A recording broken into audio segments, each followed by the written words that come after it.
this is Liz.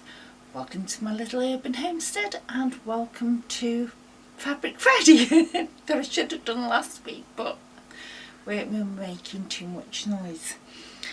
I had a go at making slippers and I'll show my attempts here. This was my first pair of slippers. Yeah, you can see the same foot. Oops. And they worked out a little bit too small for me. So I made the pattern a bit bigger. I made these, which are basically the same foot again, left foot, but more rounded. And these fit brilliant. I've been wearing them and I can just throw them in the washing machine. I had a go at these pair and yay, they're actually 2 feet rather than 2 left feet, and they're nice and soft, but the bottoms are very flimsy because I didn't put any interfacing. I didn't put interfacing in these, but with it being a very thick curtain type material, they're alright, not too bad at all, but these, it was far too flimsy. So yeah, it's alright, but you can't really walk around in them too easily. So I'm going to have a go at another one. So the first thing I did was basically put a piece of paper on the floor, draw my foot shape. Add about half an inch, centimetre, something like that, all the way around it. And that gets you your foot template. Now for the top, there's your foot, there's the top, and if you can see, because I've got the lines a different way around, the top is bigger than the bottom, so that you can actually bend it and you'll be able to get your foot in it, because you're sewing it all together like that, and it will leave an opening for your foot. So that's the templates I did. I've altered the pattern slightly because, as I said, it was slightly too small. It needed rounded off more, and I thought I'll use some of those fabrics up that I got in my Abercorn haul, and this is one. It's a thick kitten type material, but it's nice and soft on one side.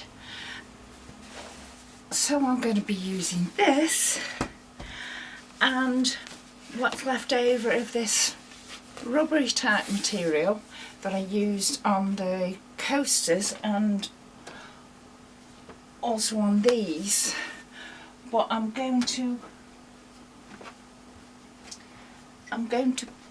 put in some stiff interfacing, so the sole of it should be alright. I'm also going to need some wadding batting. Now I'm just using scraps up out of this that was in those bags I got quilted. I made a quilted dressing gown out of this and the cream one, and I'm going to use them up. There, I've cut out what I need. Go through it. It's one sole, one piece of thick interfacing, piece of the cushioning, bottom that your foot will go on to. I was going to put some wadding batting inside this top that goes over your foot, but I think there's going to be enough there that my machine's going to struggle anyway, so I'm going to do that. So I'm going to take it to the machine now and What we do first of all is these top bits, put them right sides together and just stitch across the top of the long straight edge. Once you've stitched them together, I've top stitched, and then the next thing you do is baste it to what's going to be where your foot goes. Now you can either do this on your machine, stitch it round with a large stitch, or do it by hand, stitch it round. But take it nice and slow and easy, and that's what it ends up like. So that's where your foot will go. I've already basted it down, so the next thing is we've got our base, the interfacing and the wadding, and that's how we want it to end up. Now we could stitch it down like that and then just run a binding round it, which might be easier than what I'm thinking of doing now. You need to put the outer of your base down,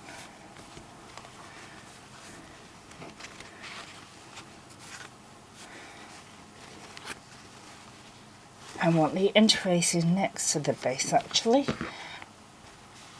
and that, pin it all the way around and stitch it all the way around, apart from you leave one bit open.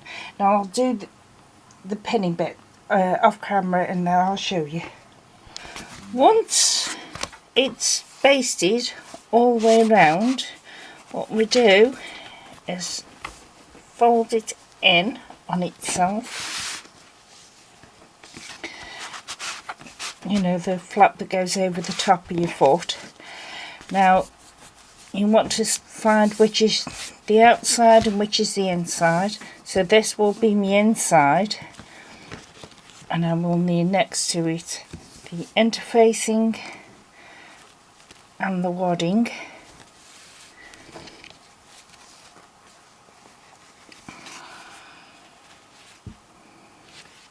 So it will go like that. Now you can just sew all the way around the edge and put a binding around the edge, or as I've done, and it took a while but it can be done, I did it inside out. So that's the way you want it to be finished. So we're going to have to turn everything. We want basically like that, because you'll be turning there, and it doesn't help with this sun. So the easiest way I found to do this is just remove the interfacing, because it's sewing interfacing, it's not the iron-on one. So I've removed it. Get your sole, place it on where you want it to go.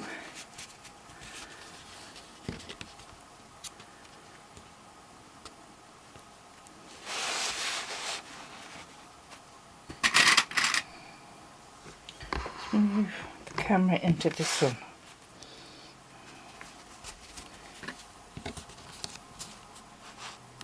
So there's pins, clips holding it where I want it to go, and then I clip the wadding and the interfacing into place on top of it.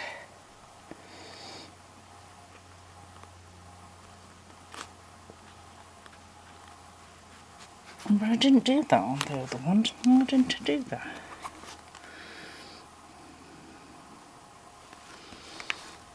Oh, never mind.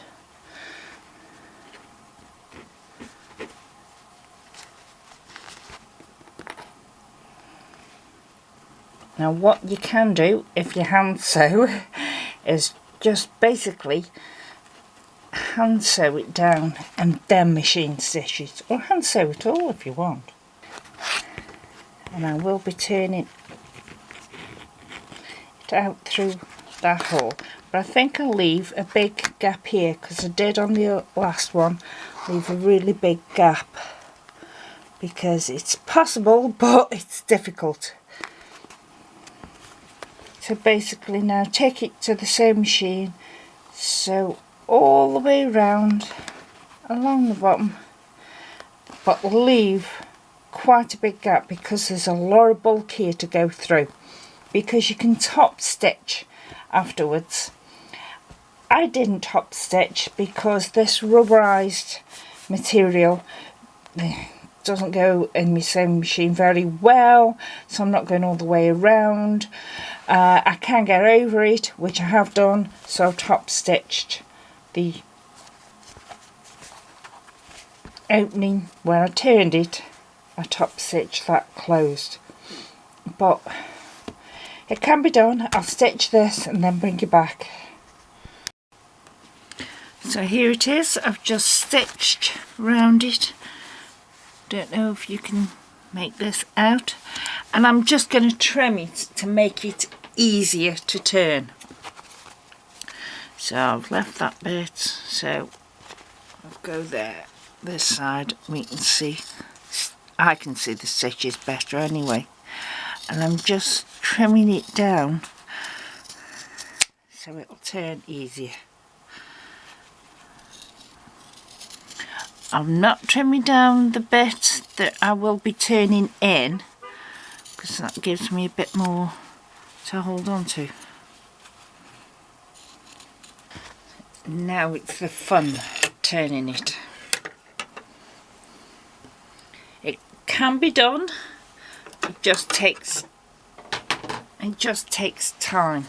So you find your bit that's between the upper that's going to go next to your foot and the bottom that's going to go next to the floor, and just slowly turn it.